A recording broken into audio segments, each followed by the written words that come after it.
Today I want to show you how I make a loaf of bread at home. I make this about once a week. So we're going to start off with 360 grams of flour, which is 3 cups. Then we are going to take half a cup of milk and half a cup of hot water. And we're going to mix those together. 2 tablespoons of sugar, 1 1/4 teaspoon of salt, 2 teaspoons of instant yeast, and 4 tablespoons of melted butter.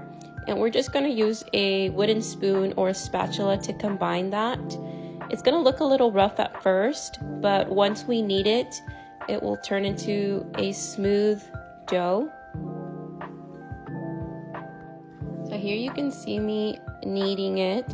I kneaded this for about 6 minutes, but you can do 6 to 8 minutes, just until it looks smooth.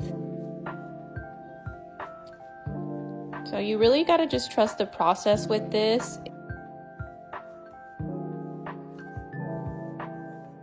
Now we're going to take that same bowl and we will add a little bit of oil just to keep it from sticking to the sides. Now we're going to place that into the bowl and cover it and let it sit for about 1 to 2 hours, really depending on the temperature of your kitchen, but we're just looking for it to double in size. So I let mine sit for an hour. Now I'm going to gently punch it to release the air. And then we'll place it on the counter, flatten it out, and then roll it into a log. This part is always a little tricky for me, and I'm not sure why. I feel like I should have folded in the sides, but I didn't, so I'm just going to pinch them closed.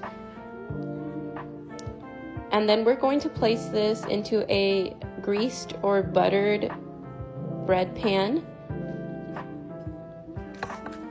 And we will go ahead and cover this for 60 minutes before we place it in the oven. For 60 minutes before we bake it.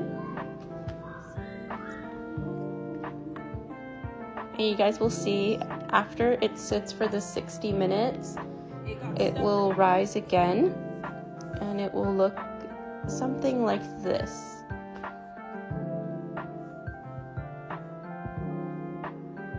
Now we're going to place it in the oven at 350 degrees and we will bake this for 30 to 35 minutes. And when it's done, I usually use that stick of butter and just rub it over the top. You want to make sure you let your bread completely cool before you bag it or slice it.